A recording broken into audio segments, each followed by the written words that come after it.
Ovaj projekt nam je vrlo važan. Zbog čega? Zato što ljudi prepoznaju sve više i više domaći proizvod, sve više i više se okreću domaćem kvalitetnom proizvodu, pogotovo proizvodu, što bi se reklo, od polja do stola.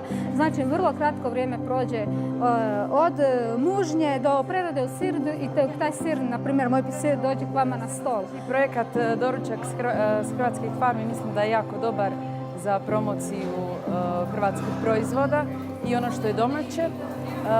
Činjenica je da je danas na stolovima za doručak puno uvoznih proizvoda, a s ovom oznakom hrvatskih farmi mogli bi reći da promoviramo znači ono što je domaće hrvatsko.